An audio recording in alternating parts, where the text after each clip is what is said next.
Good morning, good afternoon, good evening from whichever part of the world you're watching me. This is your Princess Olokun, a priestess of Orisha Olokun and also Orisha Aji and Iyemoja.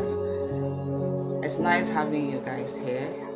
I pray that the blessings of Olodumare and the Orishas will be upon us this end of the year 2023 and also follow us down to the year 2024. I pray that next year will be a much better year than 2023 was.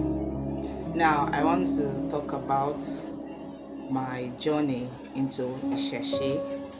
I know that a lot of people might be wondering about me, who is the Princess Ajibukumi Olokun. So I just want to talk about my story of how I went from being a Christian to being a believer in the African tradition, a believer in my ancestors and my predecessors, those that paved the way for me to walk. So actually, I was born into a family of a mother who is a Christian of the white garment denomination, and my father back then believed a lot in the African religion. So my father was a traditional practitioner. He believed a lot in his gods, in the Orishas and his ancestors. But growing up, my mom brought me up in the Christian way because I did go to church with my mom back then. So ever since as a child, I've always had issues. Like as a child growing up, I was always sick. I was always sick. And then being an only child of my mom, she was worried and she kept taking me from hospital to hospital. They do all sorts of tests and they can't find anything. But I was sick. I was really sick. I was so sick to the point that sometimes a whole month I will be out of school. I won't go to school for 1 month. That was how severe and seriously ill I used to be. So my mom, being a member of the White Garment Church, she believed a lot in their doctrine and whatever they did. So she do take me to their church, and then the prophet back then, they will tell her that your daughter is possessed with an evil spirit. She's possessed with marine spirits. She's evil, and then they have to cast out the spirit from me and do deliverance. So I remember a lot of times anyways, where they will hold deliverance section for me.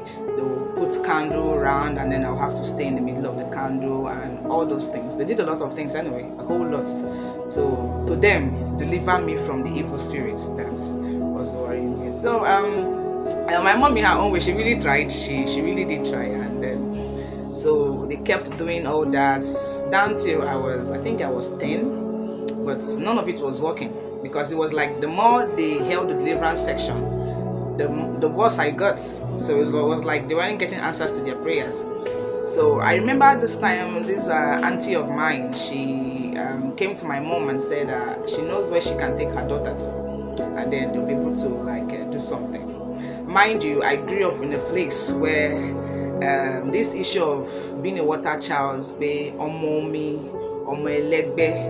grew up in a place where those kind of things were not really known. Even if it was known, it was not really popular. It was not everywhere. It was just like a few kind of people. I guess the Yoruba people that were in that area were the ones that really know about Omomi and Omoelegbe. And being that I'm not a Yoruba person, I'm from Edo State, and then my mom is not even from Edo State. She's from the rivers side of Nigeria, River State. So all those Omomi, Omoelegbe was not really known to them.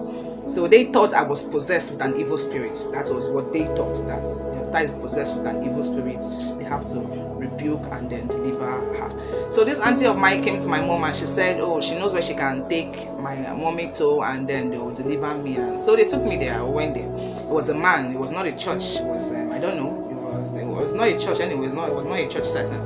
And so the man did what he could. So he said he was going to make some incisions on me, and then when he makes those incisions, when those people come, when they see me, they will not want me anymore, they will reject me. And so they went ahead and they did what they could do. They did incisions and all that stuff. Funny enough, after the incisions, I stopped being sick. Yes, I stopped being sick for years. I was not sick anymore.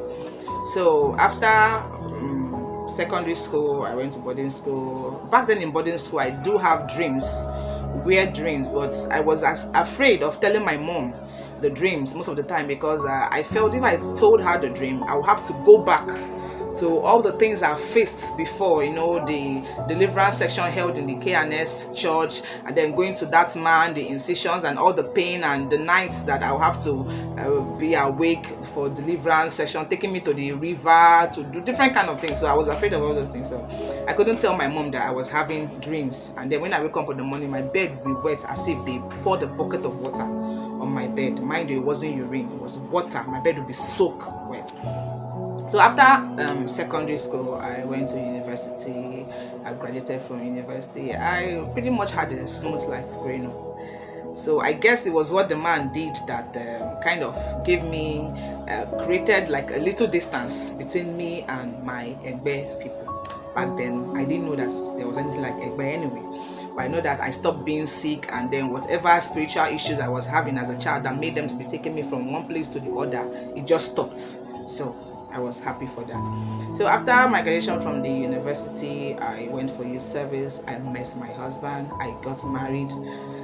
And then after marriage, I now faced those issues that I was facing as a child. I wasn't sick any longer, but I started having difficulties in life. Like nothing I ever did went right. Nothing. I couldn't hold a job. I couldn't hold a business.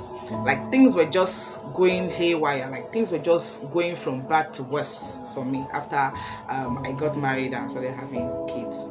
Things were just going from nothing was working for me anyway. I was just like somebody that didn't have a purpose, didn't have a reason for being on earth. I was just like a shadow of myself. I wasn't getting anything right. Nothing I did ever went well. If I get a job and I work for a while, I would just lose the job with no reason at all. I would just be laid off for no reason at all. Then if I put money into business, I don't know, something will just swallow up the money. I don't know what's happening. And things were just going from bad to worse. Down till 2015 was the peak of it. 2015, my life went into shambles. Like I started having anxiety disorder. I started having panic attacks. I started having depression. It was so bad. I checked myself into the hospital in Lagos here. I saw doctors. I did counseling sections. I was given drugs.